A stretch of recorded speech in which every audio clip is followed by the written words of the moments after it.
Hello guys, welcome back to our study channel integrated focus. आज हम पढ़ने वाले हैं rights of auditor. So let's get started. Before starting the video, अगर आप इस चैनल पे नए हैं तो लिंक डिस्क्रिप्शन में जितनी भी प्लेलिस्ट है उसे ज़रूर चेक करना। अगर आपको वीडियो हेल्पफुल लगे तो do not forget to subscribe and share it with your friend. Start करते हैं। राइट्स या पावर्स बोथ आर सेम। जब भी एग्जाम में राइट्स ऑफ एन ऑडिटर आए तो हम पावर्स ऑफ एन ऑडिटर का भी ये दोनों के टाइप के क्वेश्चन आ सकते हैं, आंसर सेम होगा। तो आज हम कुछ देखने वाले हैं कि आखिर ऑडिटर के क्या हक हैं, यानी कि उसके क्या अधिकार हैं। तो सबसे पहले स्टार्ट करते हैं। Rights of access to books of account. हमने ऑडिटिंग के डेफिनेशन में देखा कि ऑडिटिंग का मतलब ही होता है कि वेरीफाई करना बुक्स ऑफ अकाउंट को। तो उसके पास ये राइट है कि वो एक्सेस कर सके, यानी कि बुक्स ऑफ अकाउंट को एक्सेस करे, उसे अच्छी तरीके से चेक करे, ये उसकी राइट होती है। इसीलिए ऑडिटर जो है अपनी सारी बुक्स, मतलब कि कंपनी के सारे बुक्स, वाउचर, डॉक्यूमेंट जो भी उसे चाहिए, जो भी रिलेटेड है, वो उसकी स्टैट्यूटरी राइट है कि वो उसे चेक कर सके। और वो चाहे तो सरप्राइज विजिट भी कर सकता है कंपनी में, ये देखने के लिए कि बुक्स ऑफ अकाउंट में कुछ अल्ट्रेशन तो नहीं हुई है।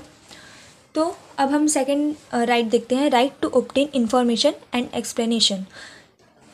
उसको ये भी राइट होता है कि वो जब जब बुक्स ऑफ अकाउंट चेक करेगा तो अगर उसे सब ठीक है तो ओके।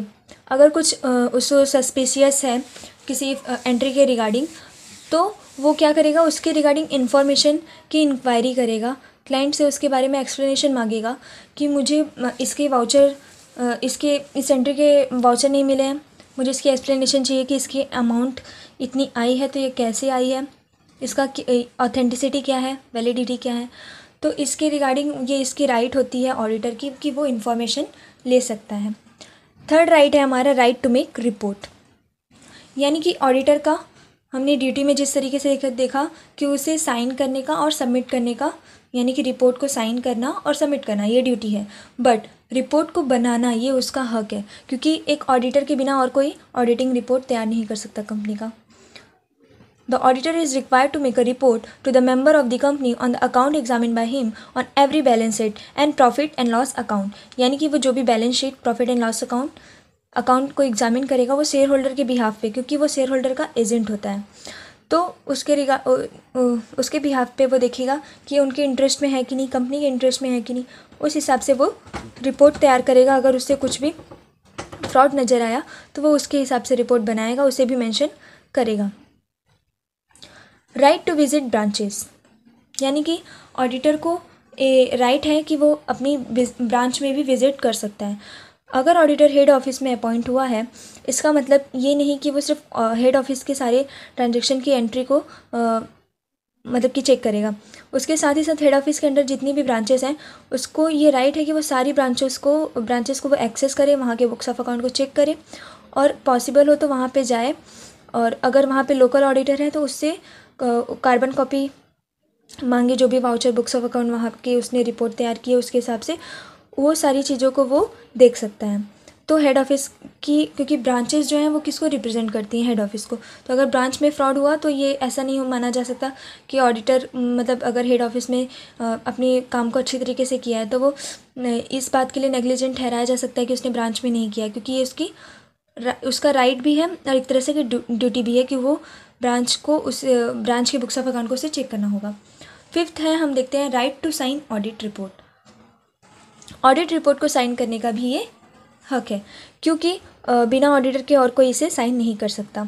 ये सेक्शन 145 में दिया गया है। The person appointed as auditor of the company और where a firm is so appointed, only a partner in the firm practising in India may sign the auditor report or sign or authenticate any other document of the company required by law to be signed or authenticated by the auditor।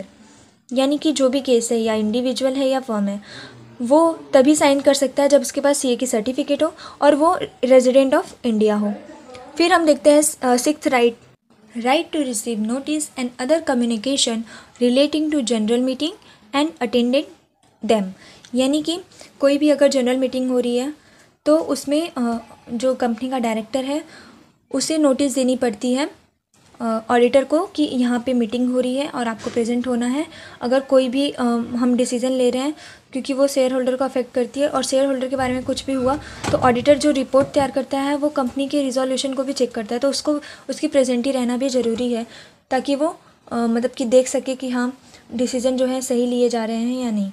तो ये उसके पास right है कि वो सारी general meeting को attend कर सकता है और जो भी उसके रिगार्डिंग जो डिसीज़न है वो भी वो देख सकता है कि क्या लिए जा रहे हैं और सारी जनरल मीटिंग को वो अटेंड कर सकता है। When his report contain important qualification directly affecting the management so that his remarks में नॉट बी मिसअंडरस्टूड और मिस इंटरप्रिटेड। यानी कि इसमें ये बोला गया है कि जनरल मीटिंग में जनरली सभी जनरल मीटिंग ऑडिटर के लिए मतलब कि वो नहीं होती कि ज़रूरी नहीं होती हाँ कंपलसरी उसे अटेंड करना ही है, लेकिन 3 क्राइटेरिया है जिसमें कंपलसरी है। जैसे कि उसके अपॉइंटमेंट से रिलेटेड मैनेजमेंट में कुछ अपॉइंटमेंट की क्वालिफिकेशन डिसाइड हो रही है तो उसको प्रेजेंट रहना चाहिए, या फिर उसके लिए कुछ मैनेजमेंट ने उसको बोला है कि कुछ स्पेशल कम्युनिकेशन करनी है तब प्रेजेंट रहना है, या तो फिर कोई उसकी जगह पे दूसरा अपॉइंटमेंट हो रहा है किसी दूसरे ऑडिटर का, उस केस में भी उसकी प्रेजेंटी होनी ज़रूरी है। Rights of being indemnified, it is covered under section 463। इसमें यह बोला गया है कि ऑडिटर को इंडेमनीफाई होने का राइट है, यानी कि कंपनसेशन रिसीव करने का राइट है। इन केस अगर ऑडिटर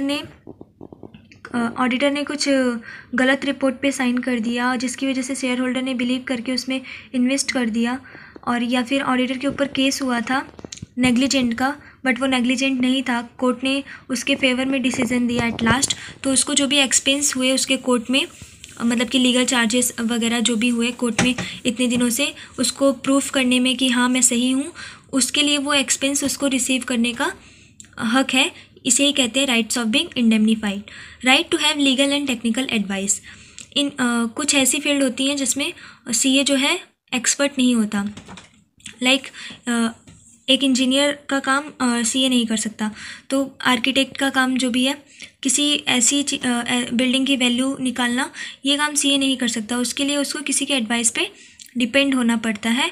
तो ये उसका राइट है कि वो लीगल एंड टेक्निकल एडवाइस ले सकता है, उस पर बिलीव करके वो ऑडिट रिपोर्ट अपना तैयार कर सकता है। He has a right to receive his remuneration. Last but not the least that he has to receive his remuneration, यानी कि उसे रेम्यूनरेशन मिलता है जो कि कॉन्ट्रैक्ट में मतलब क्लाइंट जो है जो कॉन्ट्रैक्ट करता है उसमें फिक्स किया जाता है, या तो फिर जनरल